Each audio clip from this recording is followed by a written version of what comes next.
Искусство вечно. Доказательством тому служат работы Ильнары Юсуфовой. В ее руках оживает самый маленький стежок. В каждой работе мастерицы частичка ее души и души крымско-татарского народа.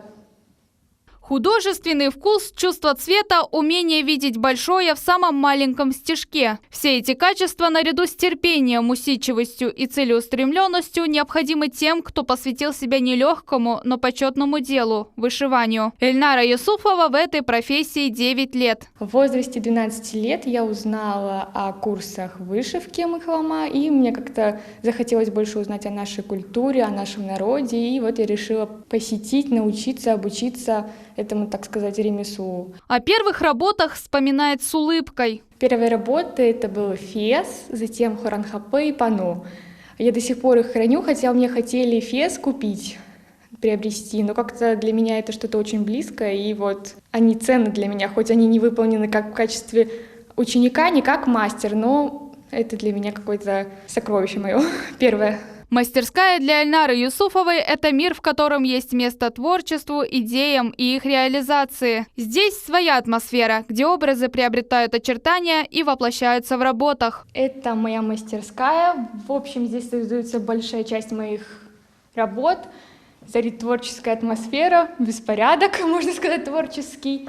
Махлама, татары-шлеме и букме. Ильнара Юсуфова владеет несколькими техниками вышивки. Украшают студию костюмы, созданные мастерицей во время обучения в университете. Ильнара Юсуфова училась в Крымском инженерно-педагогическом университете имени Февзия Кубова. Делится, огромный вклад в ее творческое развитие в студенческие годы внесла преподаватель Зарема Мустафаева. И, в общем, также она нацелила меня на поступление в ВУЗ на кафедру декоративно-прикладного искусства.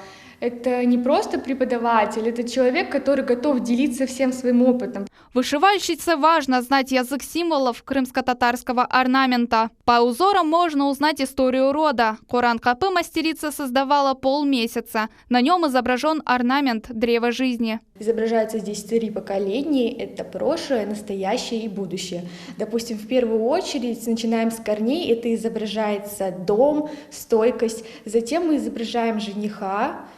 И сверху, как его крона, это невеста, которую он несет на своих руках. Талантливый человек талантлив во всем. На написание пейзажей и натюрмортов автора вдохновляет крымская природа. В основном я пишу акварелью, мне это нравится. Это служит неким отвлечением от вышивки и костюмов. Это тоже, так можно сказать, как хобби. Конечно, не так часто бы, как хотелось. Красота вышивки, символы, спрятанные в ее завитках, никогда не утратят своего изящества, считает мастерица. Она часами, а то и сутками готова сидеть за любимой работой и мечтает о том, что всегда будет радовать сердца ценителей прекрасного. Сусана Садыкова, Асан Ибрагимов, телеканал Миллет, Бахчисарай.